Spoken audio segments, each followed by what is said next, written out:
No hej, witajcie na kanale EV Repair, kanale, na którym chcę Wam pokazać, że samochody elektryczne to nie jest czarna magia. W dzisiejszym odcinku testujemy, zupełnie niespodziewanie zresztą, Forda Capri. Także oglądajcie. Z tej okazji, że jesteśmy akurat w okolicy naszego warsztatu partnerskiego, gdzie znajduje się też przy okazji Ford Praga, dostaliśmy do testów Forda Capri. To jest samochód, który teoretycznie miał, według tego co czytałem, uratować Forda, jeżeli chodzi o samochody elektryczne. No i czy on kogokolwiek uratuje, to zaraz sprawdzimy. Przejedziemy się tym samochodem, wydamy swoją ocenę. Pierwsze wrażenia, Patrycja? Przytłacza mnie trochę tutaj ten przód, w przeciwieństwie do tyłu, gdzie wydaje mi się, że jest dużo więcej miejsca niż na przykład w Y. No, czym mnie przytłacza? Tak strasznie ciasno tu jest, dużo rzeczy. Widzę, że podobnie ekran do Tesli ma służyć, tak? Ten? Znaczy, to jest taki ekran, mi się on podoba i nie podoba. On jest podobny do tego, co mieliśmy w Tesli Model S. Widzisz, tak się, to później pokażę zresztą, jak on się podnosi i opuszcza. Można sobie to, on troszeczkę służy jak przesłona tutaj do tego schowka. Ekrany w orientacji pionowej są już troszeczkę niemodne. Tak? One wyszły z Tesla Model S, dużo samochodów to używało później. W tej chwili większość używa tych ekranów w pozycji horyzontalnej lub ewentualnie są zmieniane, tak jak widzieliśmy to w BYD, tak? Czyli że one są po prostu przełączane. Osobiście nie wiem, co mogę na temat ekranu. Mi się nie podoba, że jest glossy na przykład ogólnie i uważam, że ekran pionowy po prostu jest trochę oldschoolowy już. Ogólnie plastiki glossy są niefajne i jest tu ich tutaj trochę, ale o tym też znowu przy Twoim teście wnętrza. Natomiast samochód robi wrażenie nie takie wcale najgorsze. Powiedzmy tak, jak na zwykły samochód jest ok. Padłem w fotel na przykład, o. Pierwsza rzecz, taka, że wydaje mi się, że jakby siedzę dużo niżej, mimo że samochód wydaje się trochę taki jakby ale ja przed chwilą właśnie podnosiłam. Aha, czyli da się. U Ciebie jest automatycznie, u mnie jest ręcznie niestety. No tak, może po prostu jakaś biedniejsza wersja. Ogólnie jest to samochód, my mamy wersję 4-napędową, 440 koni mechanicznych. Oczywiście o parametrach jeszcze powiem na sam koniec filmu. Pobiorę sobie naszego kolegi z AMB Pracha specyfikacje i na ten temat się wypowiem.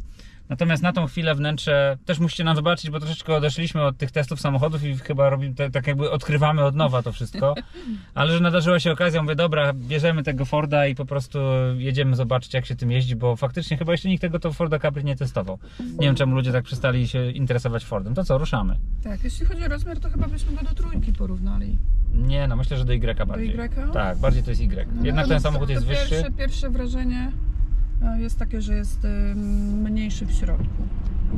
Ale żwawo przyspiesza, nie jest to Y znowu, nawet nie jest to Y long range, bym powiedział. Ogólnie słaba widoczność przez okna, znaczy przez szyby wszystkie. Są mniejsze. Są mniejsze takie, no wydają się takie trochę mocno małe po prostu. Powiem od razu, że na pierwszy rzut oka widzę, że to nie jest samochód, który kogokolwiek od czegokolwiek uratuje. Jeżeli to miał być samochód, który ratuje od czegokolwiek Forda, to ten samochód Forda nie uratuje. To nie jest samochód, który coś zmienia. I mało tego, ja co prawda Yamaha testowałem chyba za 2 czy 3 lata temu, ale ten samochód jakoś bardzo diametralnie od Yamaha się nie różni. Jest nawet bardzo podobny, bym powiedział, jeżeli chodzi o taką stylistykę wykończenia. Teraz testujemy sobie autopilota. Ja puszczam... A nie, muszę najpierw... O, dobra. Puszczam kierownicę i sobie jedziemy z autopilotem.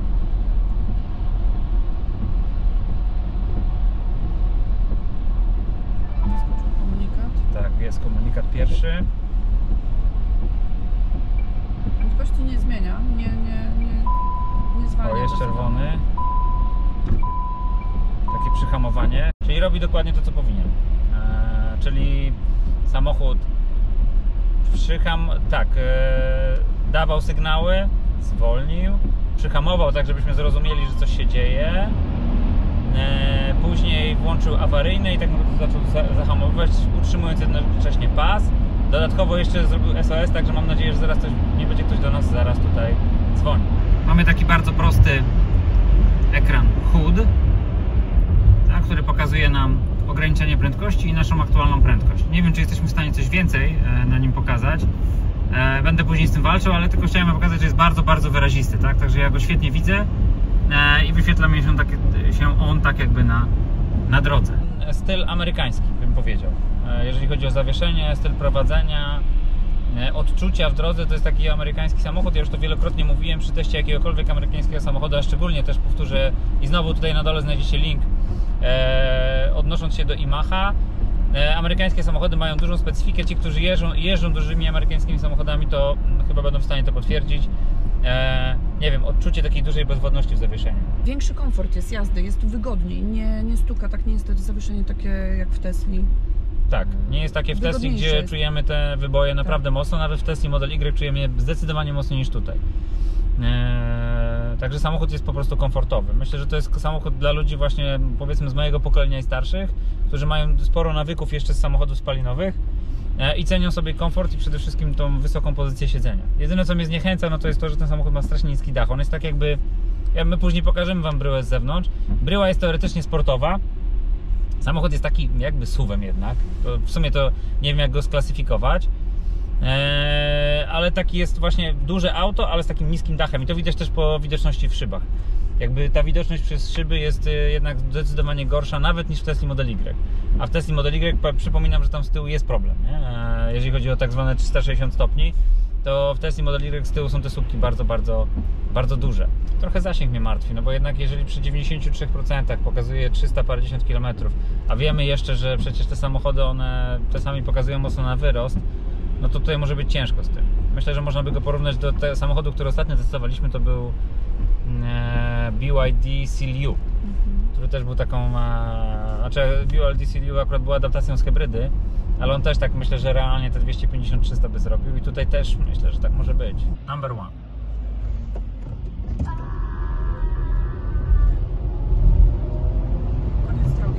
Dobrze, mamy teraz taką drogę,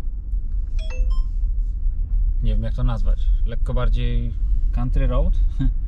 Jest śnieg, są dziury.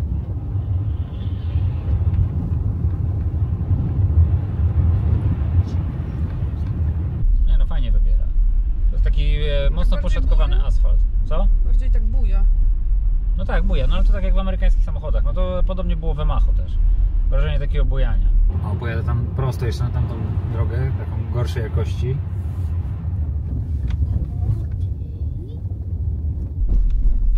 Teraz czuć. Trochę twardo. Jak mocniej uderza, to jest twardo, ale też tłumi. W sensie nie ma... To zawieszenie, no jakby to powiedzieć, fajnie tłumi. O, teraz mamy fajny w ogóle teren. Proszę bardzo.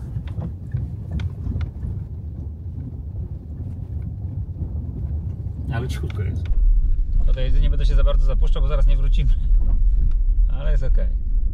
No mamy napęd 4x4, mamy 440 koni, więc powinien nas wyciągnąć z opresji, jakby co.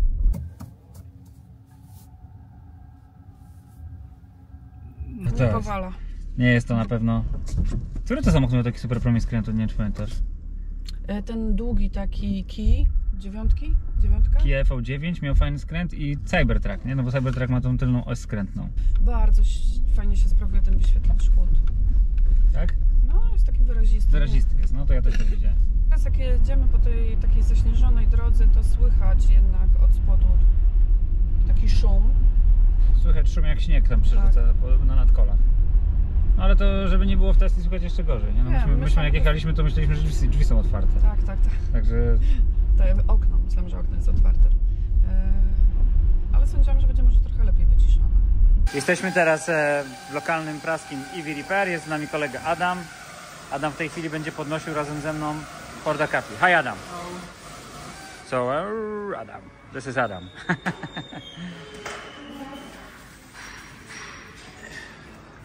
Zobaczymy, co tam siedzi pod podwoziem Forda Capri. Jedna ważna rzecz, na którą musicie zwrócić uwagę.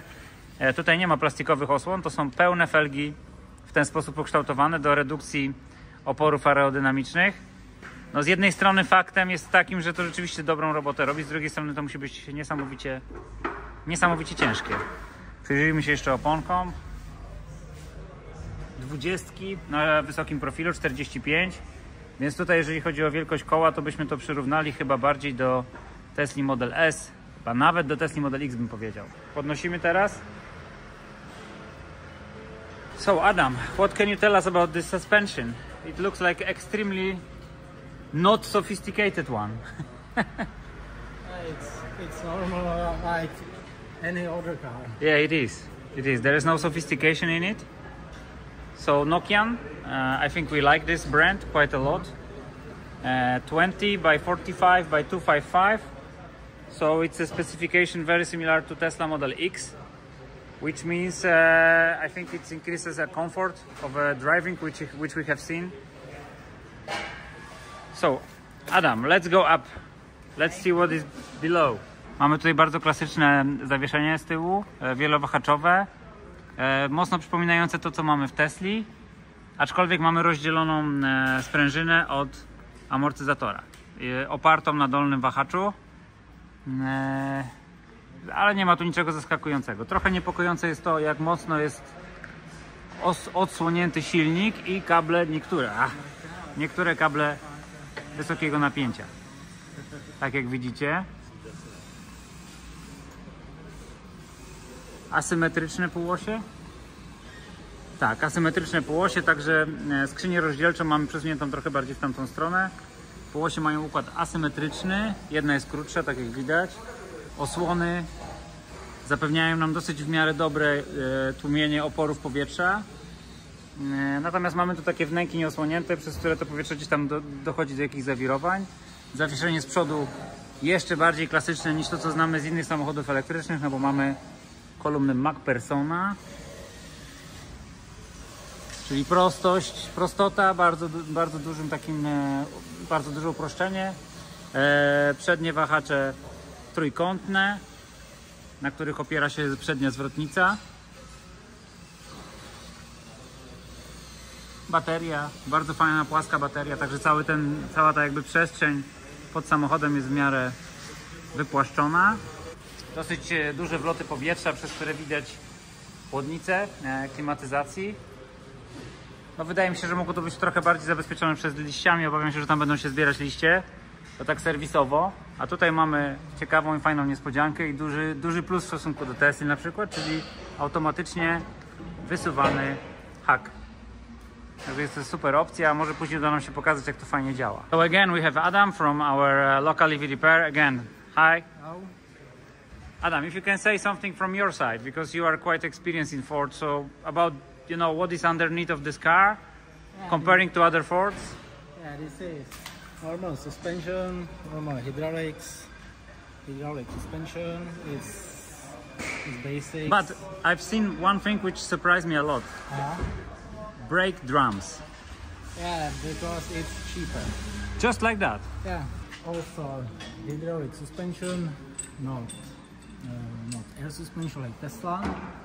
No, but in basic Tesla, because we tried to compare this car to Tesla Model Y, and actually what I want to say, that the difference in sophistication is not very big. It's and comfort of driving is much better in this car, honestly, from my point of view. But when I go down underneath, I can see it's an extremely basic one because it's MacPherson. So it's less sophisticated. However, it works much better if you drive especially on some kind of a country or bumpy road. So I need to say a lot of compliments to that.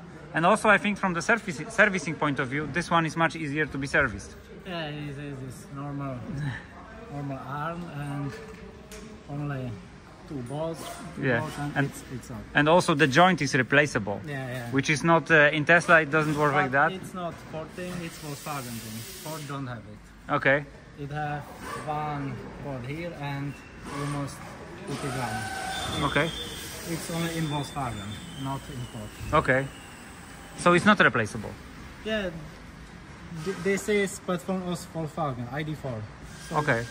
it can be replaceable, but So this platform is Volkswagen. yeah, it's Volkswagen. Okay. I didn't know that. Yeah. So it's ID4 based. Yeah. I've noticed that when I've seen the battery, but actually not possible. It's Okay. Because battery looks exactly like Volkswagen. Info, że to jest Volkswagen, także dla mnie jest to duże zaskoczenie. Szczerze mówiąc, nie wiedziałem o tym, że Ford zaczął kooperację z Volkswagenem i że ten samochód, czyli Ford Capri, jest de facto Volkswagenem ID5. I tak trochę czułem podczas jazdy, ale nie chciałem tego mówić. Mówię, zawieszenie jest jakieś tam bardziej przyjazne, przyjemniejsze, a tu się okazuje, że to jest po prostu Volkswagen. No i może nie najgorzej. Ford Capri wraca na glebę. Muszę przyznać, że jestem ultra zaskoczony i zupełnie nie wiedziałem o tym, że ten samochód pochodzi od Volkswagena i tutaj dowiedziałem się też, że Volkswagen bardzo mocno współpracuje z Fordem w zakresie budowania różnych platform. Także dla mnie jest to całkowicie nowe i jest to duże odkrycie i w ogóle jeżeli chodzi o wnętrze pojazdu, to w życiu byście nie powiedzieli o tym, że to jest Volkswagen. Dopiero tutaj od chłopaków, od naszego kolegi dowiedziałem się, że mamy do czynienia tak naprawdę z Volkswagenem. Pewnie pani prezes też będzie to nakręcać, ale jesteśmy tutaj, to postanowiliśmy otworzyć Franka, no i niestety duże rozczarowanie. Były oczekiwania, że tutaj mamy do czynienia z dużą przestrzenią, ale teraz się okazało, że to niestety jest, proszę bardzo, niemiecki design połączony z amerykańskim. Standardowa lupa bezpieczeństwa, taka jak w każdym Volkswagenie. Niestety kwasowy akumulator 12V. No i wiele tutaj więcej powiedzieć nie można. Reszta rzeczy znajduje się tam. Dobrze, teraz zajmiemy się testowaniem wnętrza. Drzwi otwierają się bardzo szeroko.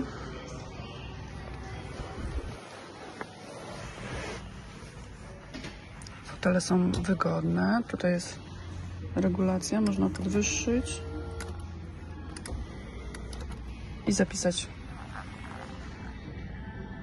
w ustawieniach dla danego kierowcy profil.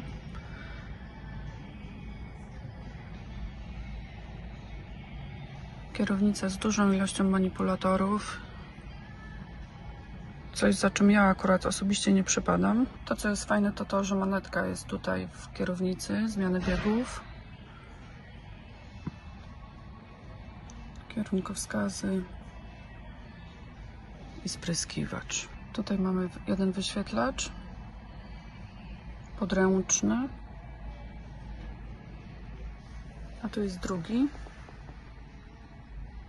i ten drugi jest ciekawie sterowany, bo może być w takiej pozycji albo w pionowej całkowicie. Tutaj skrytkę wtedy ujawniając, która ma tam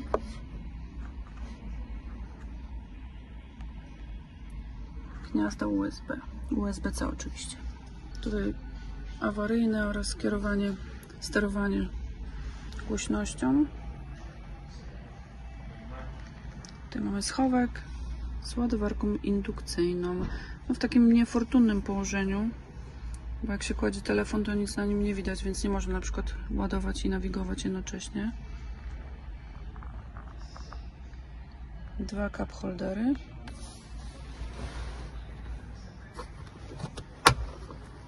I tutaj jeszcze schowek. Jest schowek.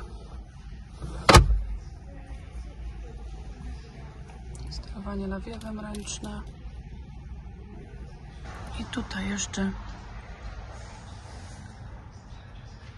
taki mały schowek. Tutaj fajna rzecz, bo akurat jest młotek do szyb. Awaryjnie. No tam tutaj, nie wiem co tutaj można wrzucić, jakieś gadżety, nie wiem, może małą torebkę.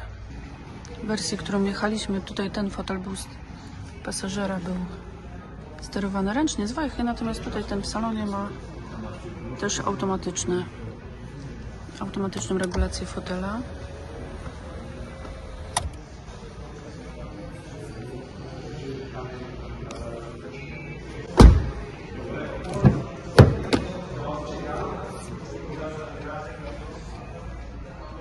Z tyłu samochodu jest bardzo dużo miejsca. Fotele są bardzo fajnie wyprofilowane.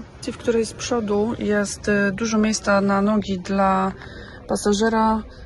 Tutaj również ja teraz siedzę i mam dużo miejsca. Zaraz odsuniemy maksymalnie do tyłu i zobaczymy jak wtedy. Tutaj jeszcze mamy dwa gniazda do ładowania USB-C i ręczne sterowanie nawiewem. Przy maksymalnie odsuniętym fotelu do tyłu moje nogi nadal się mieszczą, aczkolwiek może nie jest to jakoś tak bardzo komfortowo. Natomiast zobaczcie, ile wtedy jest miejsca z przodu.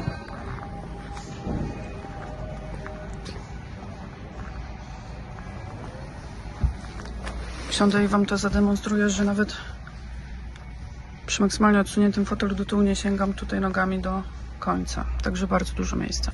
Tyle tutaj są w skórze z takimi gazetownikami. Tu natomiast jest taki zwykły materiał. Środkowe siedzenie jest w ala skórze, natomiast te siedzenia zewnętrzne mają tylko tutaj tą część taką ala skóra, natomiast to jest taka materiałowa część. Oczywiście izofiksy.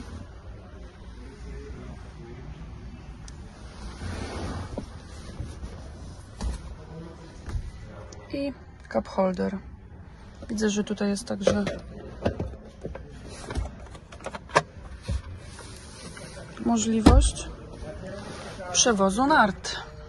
Super sprawa. To mi się akurat bardzo podoba.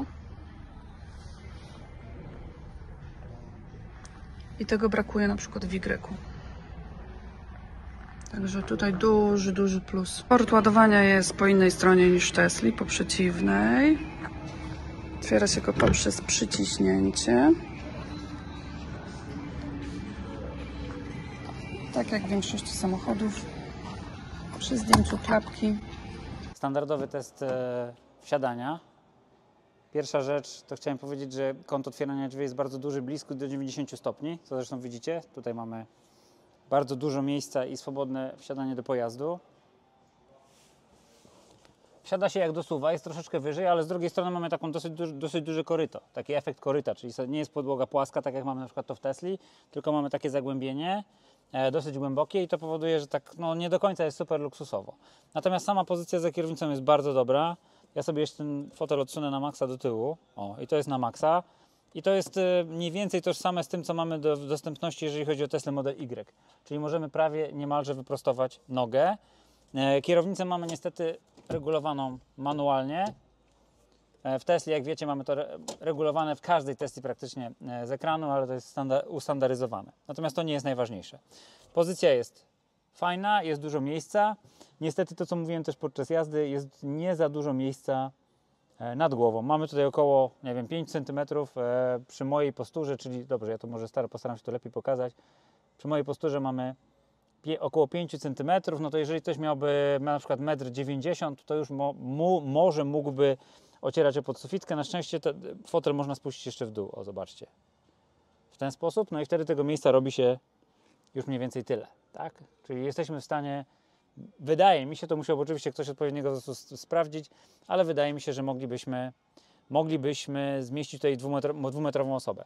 Jeszcze jedna ważna rzecz, o której pani prezes nie mogła wiedzieć, jak nagrywała ten materiał. Ten ekran w momencie, kiedy mamy samochód zamknięty, jeżeli ten ekran też zamkniemy w ten sposób, to on się blokuje i służy nam jako osłona i nie jesteśmy w stanie go otworzyć. Dobrze, i przechodzę do tyłu teraz. Jaha, jeszcze jedna rzecz po drodze.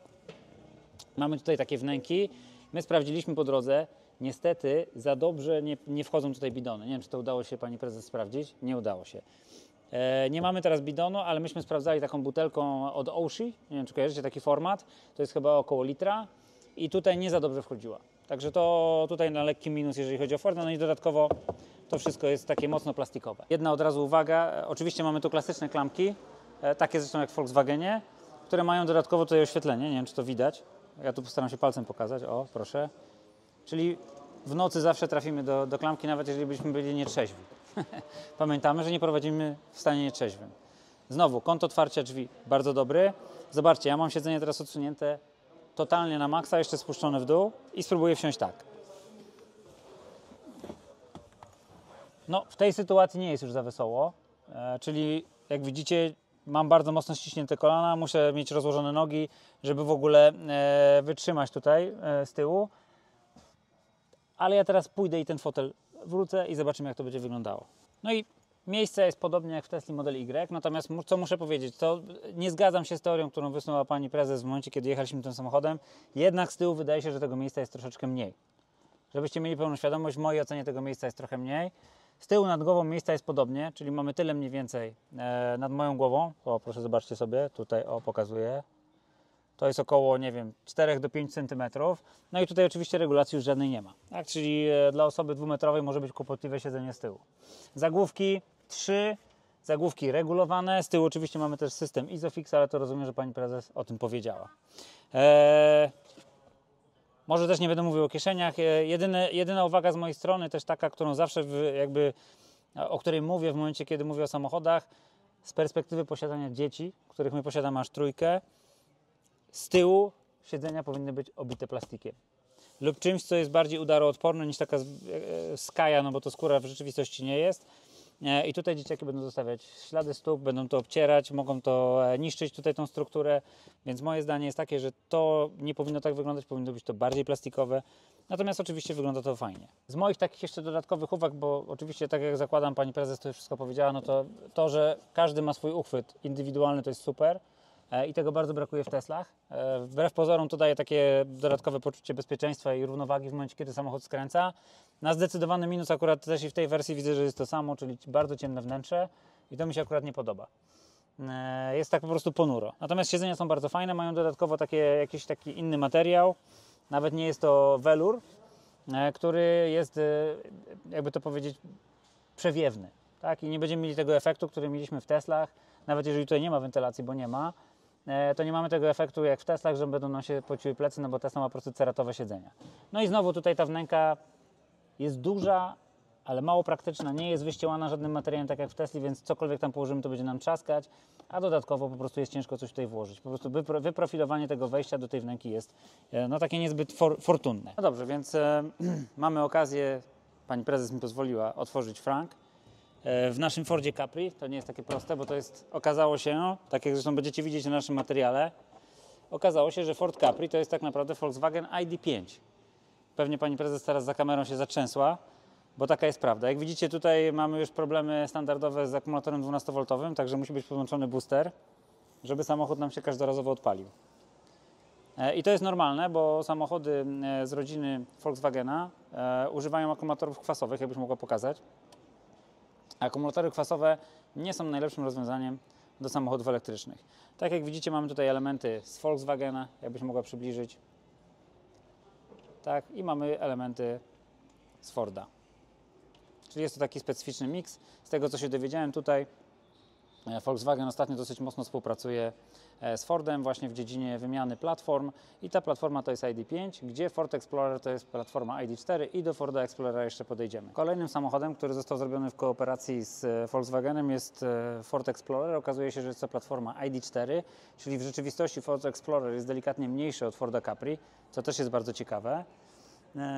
Będziemy ten samochód testować przy następnej okazji, kiedy pojawimy się w okolicy naszego warsztatu EV Repair, gdzie niedaleko znajduje się Ford Praga i możemy sobie tutaj zajrzeć i co nieco potestować. Przejdźmy zatem do parametrów testowanego egzemplarza.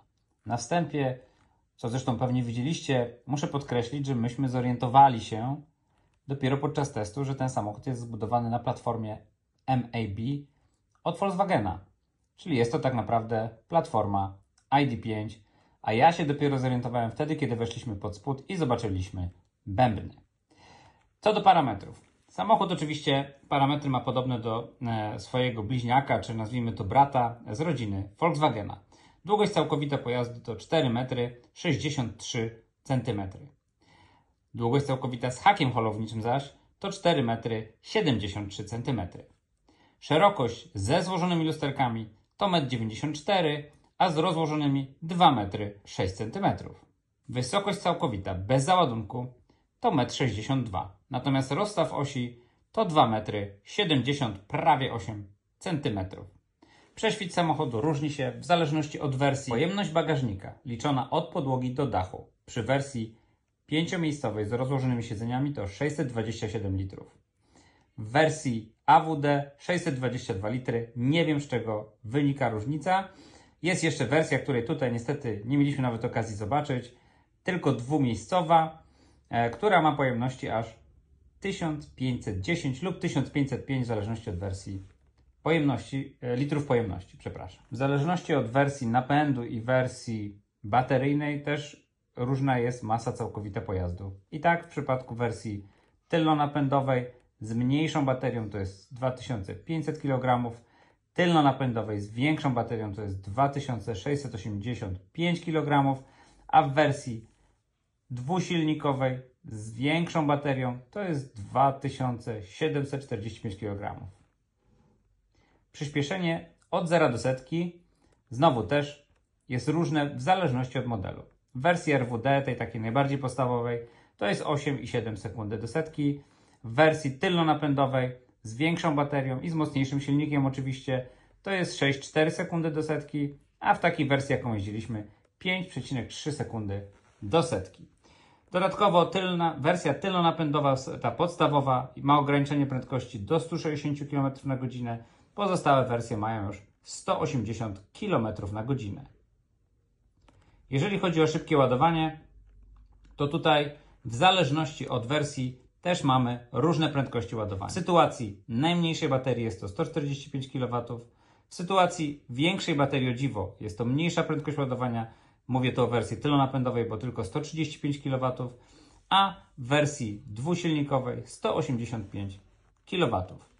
Ładowarka pokładowa we wszystkich przypadkach to 11 kW. Mówię tu oczywiście o ładowaniu prądem przemiennym. Teraz jeżeli chodzi o wersje silnikowe, Capri RWD, czyli ta wersja podstawowa z 52 kWh baterią, to jeszcze podkreślę, to 175 koni mechanicznych i tylko 310 Nm. Przypominam, że oczywiście dostępnych od samego początku.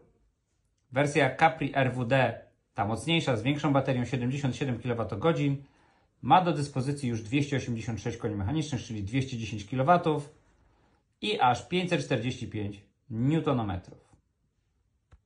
Natomiast wersja Capri AWD z 79 kWh baterią ma do dyspozycji 250 kW i 545 Nm. Jeszcze troszeczkę na temat cen.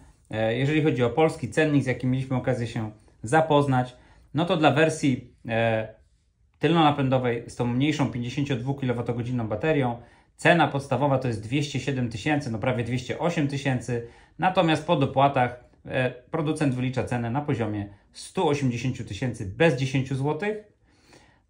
Dla wersji z większą baterią, czyli tak naprawdę byłby to odpowiednik Tesla Model Y Long Range tylnonapędowej, to tutaj wychodzi nam po dopłatach 200 tysięcy, w zasadzie 201 tysięcy, a w przypadku wersji AWD 220 tysięcy, a znowu dokładnie 220 770 zł. Co czyni ten samochód pewnego rodzaju odpowiednikiem Tesli. Pewnie też do Tesli ten line-up był w jakiś sposób dostosowywany. Jeżeli chodzi o zużycie energii, producent podaje wartości, które są troszeczkę nieadekwatne do tego, co udało nam się zaobserwować podczas jazdy. Producent deklaruje możliwość przejechania w okolicach 500 km na jednym ładowaniu, co nam wydaje się raczej niemożliwe, a zużycie na poziomie 15 kWh na 100 km wsadziłbym raczej między bajki. Tak czy siak samochód jest przyjemny, wygodny, jest jakąś na pewno alternatywą w zakresie wyboru, jeżeli chodzi o europejski rynek. Dodatkowo cieszy oko swoim wyglądem. Dziękuję Wam za lajkowanie, oglądanie, subskrybowanie i serdecznie zapraszam do dalszego wspierania naszego kanału, bo bez Was nas by nie było. Trzymajcie się, cześć!